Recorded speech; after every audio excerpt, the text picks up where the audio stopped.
Hello, my name is Caitlin Rook-Salmon. I'm the student body president, and tonight with me, as Dr. DeSaw said, I have Brian Strauss, who's our class of 2022 president, and Ariana Carrero, who's the student body vice president. With our presentation tonight, we hope that we are able to benefit all students currently in the Pleasantville School District.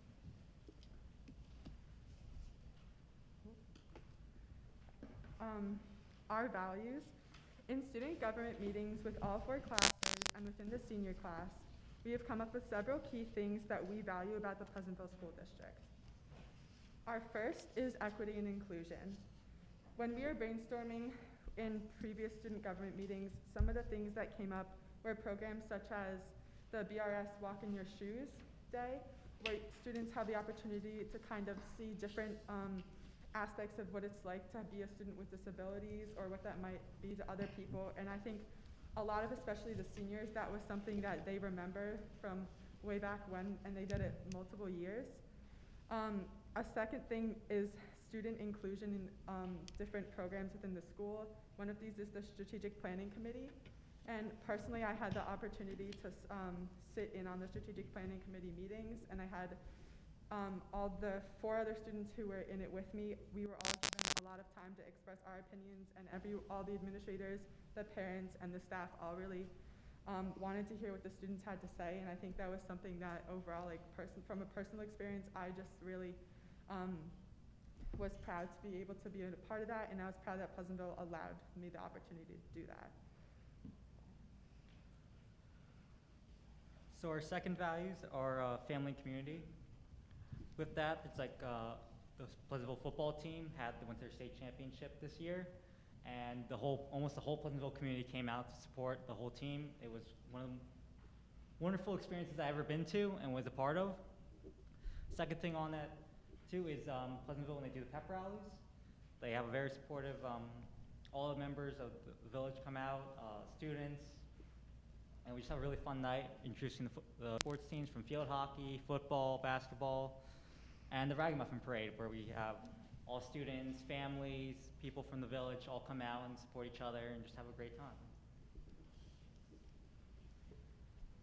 And lastly, in student government, we spoke about how everyone really values the student-centered programs, such as in BRS, we had Brandon Farms come in and do anti-bullying plays to make sure everyone is in a safe environment, and how we really value all the different clubs that students can start to fit their own interests, and how within each club they can find a community and make friends. People have started clubs like the Yo-Yo Club, the Cheese Club, and everyone just really likes to talk about their interests and find a new group of friends. Based off of our values, we came up with 3 things that we feel will greatly benefit the Pleasantville schools. First, we'd like to add additional Syracuse University Project Advance, or SUPA courses, to our school's course selection. Second, we feel that the school district should consider purchasing portable floodlights for the turf field and should work to reconfigure the field spacing for practices. And lastly, we would like to add one of the water refill stations to each of the floors in the high school to be considered.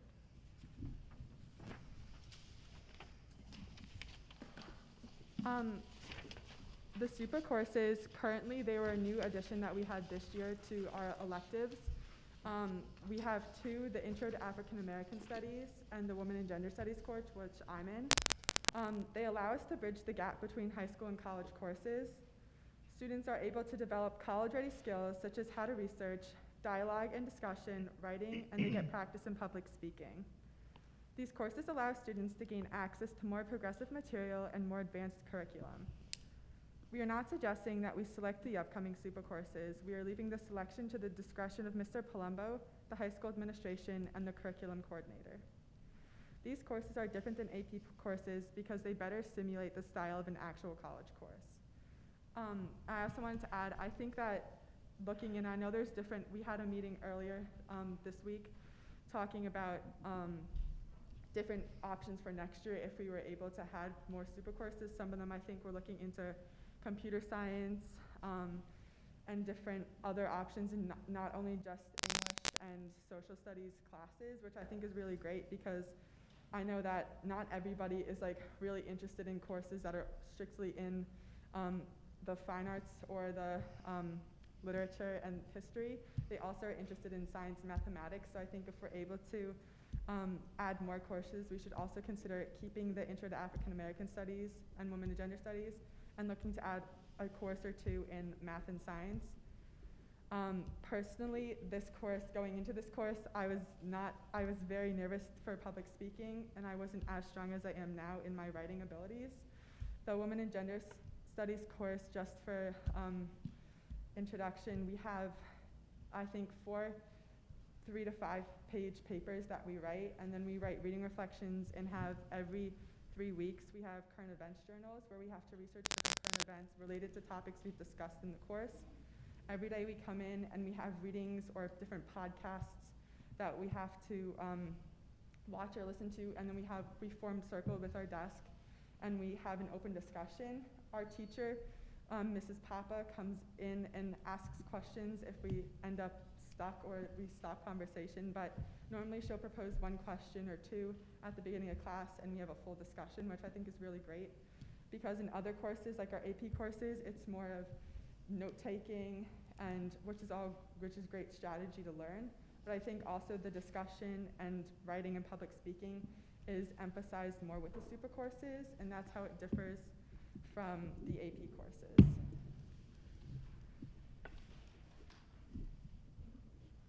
Thank you for that differentiation. That was great. Appreciate it. Yeah. Our second thing that we are our second thing which we are proposing tonight is portable floodlights.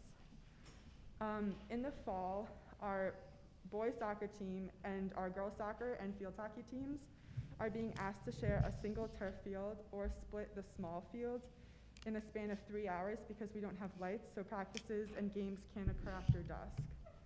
We do not have enough fields to fairly schedule athletic practices and games. As a result, our teams are potentially underprepared for competition. First, JV teams are not being given adequate fields to play or practice on. The JV girls soccer team practices, and for the majority plays on the softball field in the back, which is not a regulation-sized field. When they get to the varsity level, a lot of teams aren't familiar with playing on regulation-sized fields, so it takes a longer time to adapt to the full style of play. Secondly, teams such as the JV field hockey and soccer teams have gotten games canceled or called early due to darkness, which isn't fair to the girls or the boys for the JV boys soccer teams or JV and boys and girls lacrosse teams. They're having games, they put in a lot of effort, everybody does in all their programs, and then they're losing time because of the lights. Girls' games have also been canceled because of lack of access to lighting and are unable to play full games or have the opportunity to begin their games after some of the previous games have concluded. Additionally, it seems unfair that only boys football and baseball are allowed to utilize Parkway and play under the lights. It seems as though only 1 field in the fall at Parkway gets practiced on, and although there's different conditions based on the weather, it seems logical that some of the soccer teams and even field hockey teams and lacrosse teams are also offered these spaces if they need a full field to practice on the day before a game. And if there's a game on the main turf and they can't have a full field practice. Pleasantville prides itself on inclusivity and equality, and these are 2 characteristics of Pleasantville High School which many people are fond of and proud of. However, there seems to be a disconnect where athletics are concerned, and there is a lack of equity which should be addressed. Portable floodlights will allow for games to be conducted later in the evening so all of our teams get the equal opportunity to play their full games, and if the floodlights were to be portable, teams or coaches could move the lights to a designated safe area once the games for the evening have concluded. Thank you.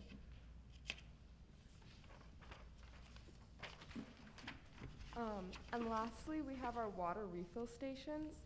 By proposing to add a station on each floor, it would be a more sustainable and eco-friendly solution so that more people would bring in reusable water bottles instead of buying as many plastic water bottles from the cafeteria.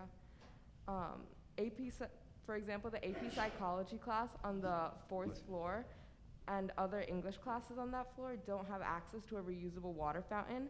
So at times when students need to get water, They go, and it could take 5 or 10 minutes because sometimes the closest one is being fixed because of the water quality.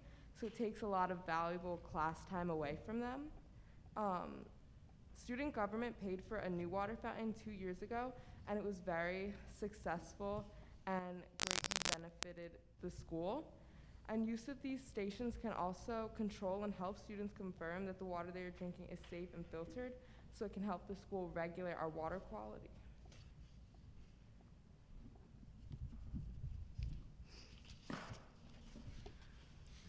Okay. We understand everything we have proposed tonight costs money. And with that being said, we representatives of Pleasantville student body feel that by investing in what we have proposed, we'll invest in both students and in the future of students. We would like to conclude our presentation by thanking the Board of Education for having us and having the time to present tonight. And I hope our ideas will be considered for the future. Thank you. Thank you very much. Thank you.